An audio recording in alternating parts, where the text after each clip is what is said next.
ओम पद्म पुराणांतर्गत प्रत्येक अध्याय के महात्म्य सहित श्रीमद् भागवत गीता हिंदी टीका सहित और हिंदी महात्म्य के अनुसार आज हम श्रीमद् भागवत गीता के अध्याय स्वरूप प्रथम अध्याय के महात्म्य एवं प्रथम अध्याय का विस्तार पूर्वक वर्णन करेंगे। प्रिय श्रोताओं, आइए मिलकर इसे शुरू करें। त्वमेव माता च पिता त्वमेव बंधुश्च सखा त्वमेव विद्या द्रविणम त्वमेव सर्व मम देव। श्री हरि परमात्मा श्रीमद् भागवत गीता के पहले अध्याय का महात्म्य। श्री पार्वती जी ने कहा, भगवान आप सब तत्वों के ज्ञाता हैं। आपकी कृपा से मुझे श्री विष्णु संबंधी नाना प्रकार के धर्म सुनने को मिले, जो समस्त लोक का उद्धार करने वाले हैं। देवेश, अब मैं गीता का महात्म्य सुनना चाहती हूँ, जिसका श्रवण करने से श्री हरि में भक्ति बढ़ती है। श्री महादेव जी बोले, जिनका श्री विग्रह अलसी के फूल की भांति श्याम वर्ण का है, पक्षीराज गरुड़ ही जिनके वाहन है, जो अपनी महिमा से कभी च्युत नहीं होते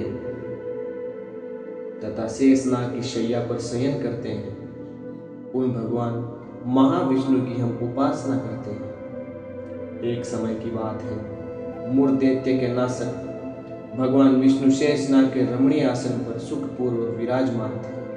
उस समय समस्त लोगों को आनंद देने वाले भगवती लक्ष्मी जी ने आदर पूर्वक प्रसन्न किया। श्री लक्ष्मी जी ने पूछा, भगवान आप संपूर्ण जगत का पालन करते हुए अपने ऐश्वर्य के प्रति उदासीन से होकर जो इस शीर्ष सागर में नींद ले रहे हैं, इसका क्या कारण है? श्री भगवान बोले, सुमुखी, मैं आनंद में नींद नहीं लेता हूँ, अपितु तत्व का अनुसरण करने वाली अंतर्दृष्टि के द्वारा अपने ही माहेश्वर तेज का साक्षात्कार कर रहा हूँ। देवी, ये वही तेज है जिसका योगी पुरुष कुशाग्र बुद्धि के द्वारा अपने अंतःकरण में दर्शन करते हैं तथा जिसे मीमांसक विद्वान वेदों का सार तत्व निश्चित करते हैं। वह माहेश्वर तेज एक अजर प्रकाश स्वरूप आत्म रूप शोक से रहित अखंड आनंद का पुंज निष्पंद तथा द्वैत रहित है। इस जगत का जीवन उसी के अधीन है, मैं उसी का अनुभव करता हूँ। देवेश्वरी, यही कारण है कि मैं तुम्हें नींद लेता सा प्रतीत हो रहा हूँ। इस प्रकार श्री लक्ष्मी जी ने कहा, ऋषिकेश, आप ही योगी पुरुषों के ध्येय हैं। आपके अतिरिक्त भी कोई ध्यान करने योग्य तत्व है। ये जानकर मुझे बड़ा कौतूहल हो रहा है। इस चराचर जगत की सृष्टि और संसार करने वाले स्वयं आप ही हैं। आप सर्व समर्थ हैं। इस प्रकार की स्थिति में होकर भी यदि आप उस परम तत्व से भिन्न हैं, तो मुझे उसका बोध कराइए। श्री भगवान बोले, प्रिय, आत्मा का स्वरूप द्वैत और अद्वैत से पृथक, भाव और अभाव से मुक्त तथा आदि और अंत से रहित है। शुद्ध ज्ञान के प्रकाश से उपलब्ध होने वाला तथा परमानंद स्वरूप होने के कारण एकमात्र सुंदर है। वही मेरी ईश्वरी रूप है। आत्मा का एक तत्व ही सबके द्वारा जानने योग्य है। गीता शास्त्र में इसी का प्रतिपादन हुआ है। अमित तेजस्वी भगवान विष्णु के ये वचन सुनकर लक्ष्मी देवी ने शंका उपस्थित करते हुए कहा, भगवान, यदि आपका स्वरूप स्वयं परमानंदमय और मन वाणी की पहुंच के बाहर है, तो गीता कैसे उसका बोध कराती है?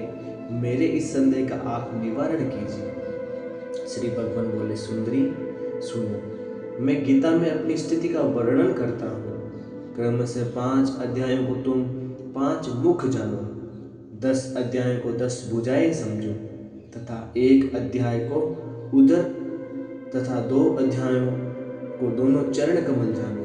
इस प्रकार यह 18 अध्यायों की वाग्मय ईश्वरीय मूर्ति ही समझनी चाहिए। यह ज्ञान मात्र से ही महान पातकों का नाश करने वाली है। जो उत्तम बुद्धि वाला पुरुष गीता के एक या आधे अध्याय का अथवा एक आधे या चौथा श्लोक का भी प्रतिदिन अभ्यास करता है, वे सुशर्मा के समान मुक्त हो जाता है। श्री लक्ष्मी जी ने पूछा, देव, सुशर्मा कौन था, किस जाति का था और किस कारण से उसकी मुक्ति हुई? श्री भगवान बोले, प्रिय, सुशर्मा बड़ी खोटी बुद्धि का मनुष्य था।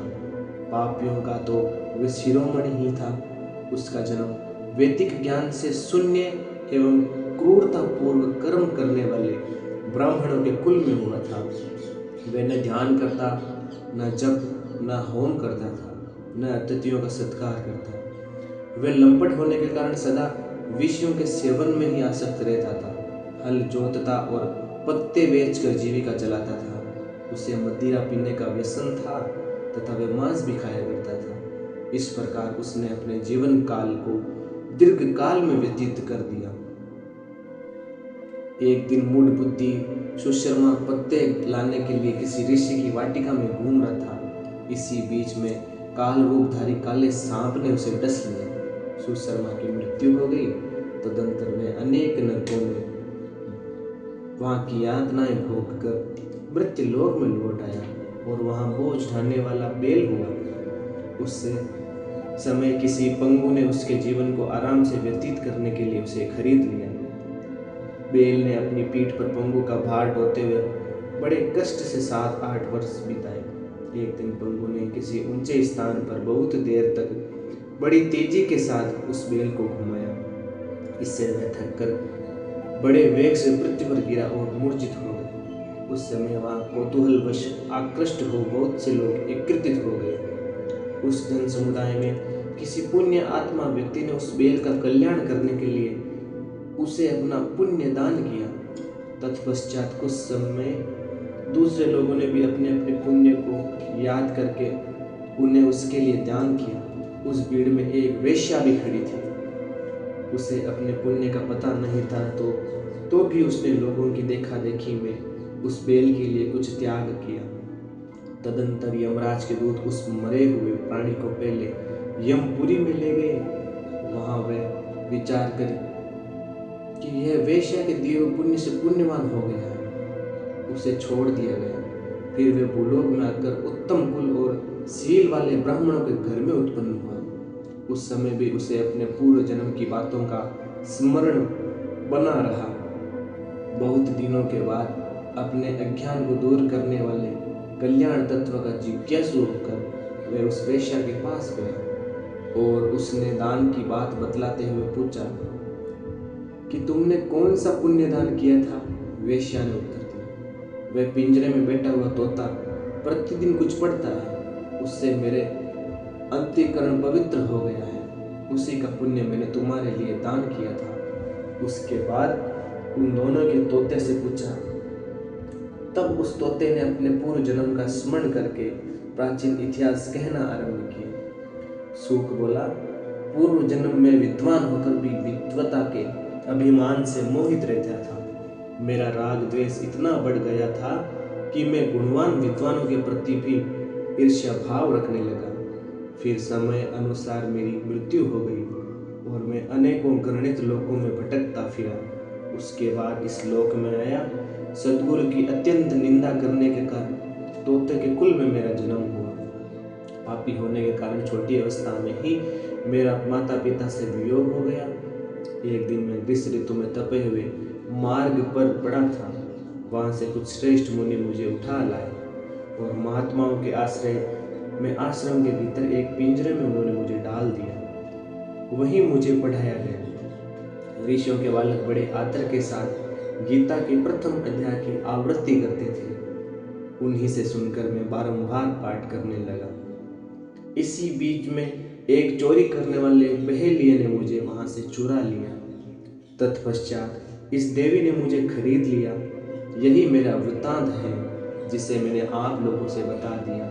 पूर्व काल में मैंने इस प्रथम अध्याय का अभ्यास किया था जिससे मैंने आपको अपने पाप को दूर किया है, फिर उसी से इस वेश्या का भी अंतःकरण शुद्ध हुआ है और उसी के पुण्य से ये द्विजश्रेष्ठ सुशर्मा भी पाप मुक्त हुए हैं। इस प्रकार परस्पर वार्तालाप और गीता के प्रथम अध्याय के महात्म्य की प्रशंसा करने वे तीनों निरंतर अपने अपने घर पर गीता का अभ्यास करने लगे। फिर ज्ञान प्राप्त करके वे मुक्त हो गए। इसलिए जो गीता के प्रथम अध्याय को पढ़ता एवं सुनता तथा अभ्यास करता है, उसे इस भवसागर को पार करने में कोई कठिनाई नहीं होती। इति श्रीमद्भागवत गीता के प्रथम अध्याय के महात्म्य का पूरा हुआ। अब हम गीता के प्रथम अध्याय के बारे में जानेंगे। ओम श्री कृष्ण वंदे जगत गुरु।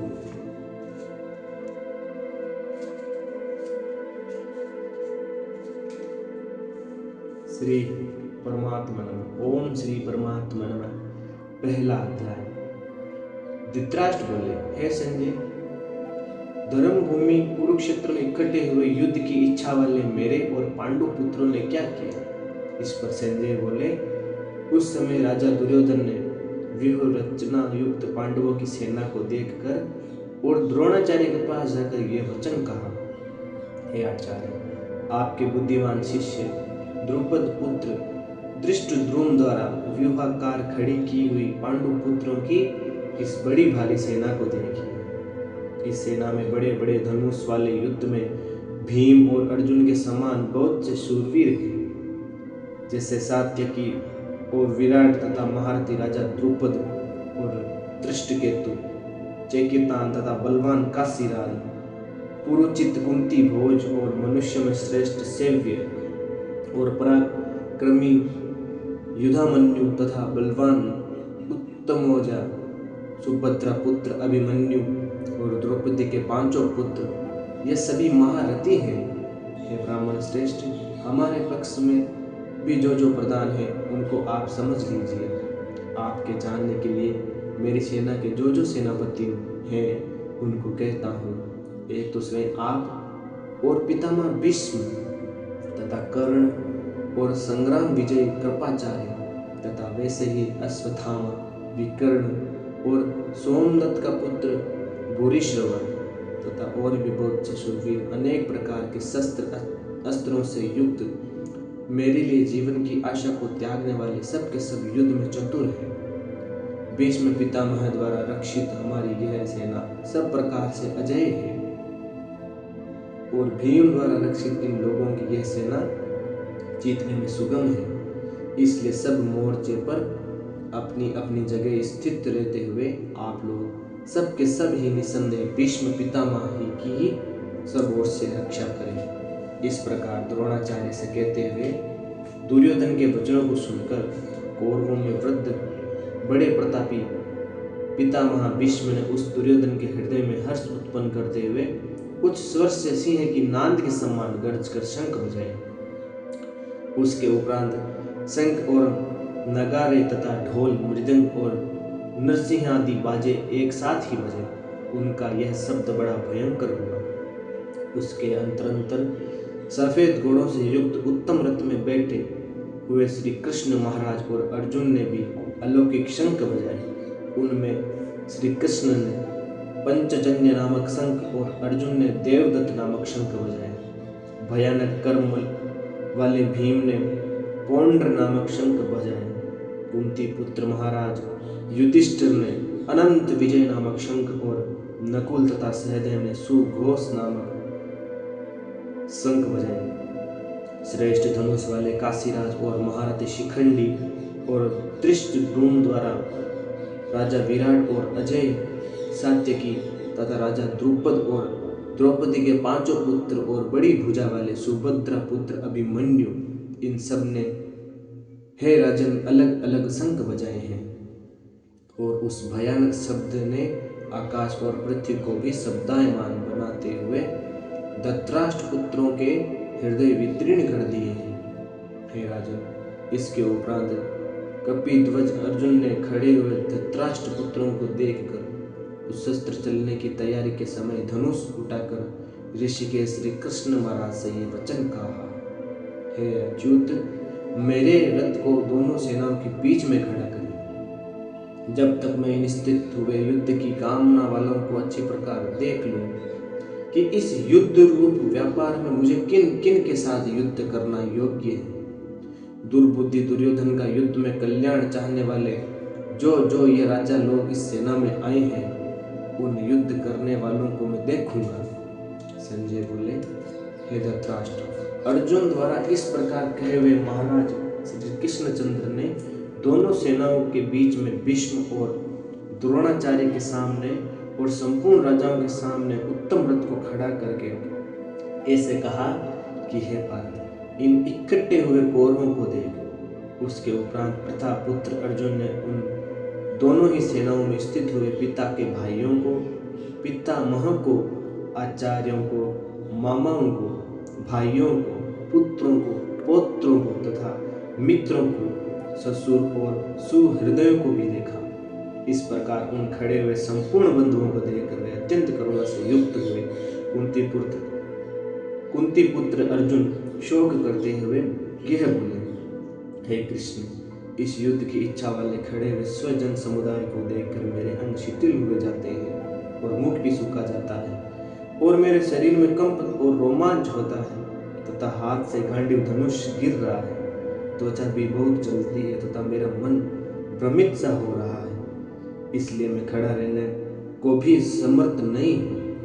हे केशव, लक्षणों को भी विपरीत ही देखता हूँ तथा युद्ध में अपने कुल को मारकर कल्याण भी नहीं देखता। हे कृष्ण, मैं विजय नहीं चाहता हूँ और राज्य तथा सुखों को भी नहीं चाहता।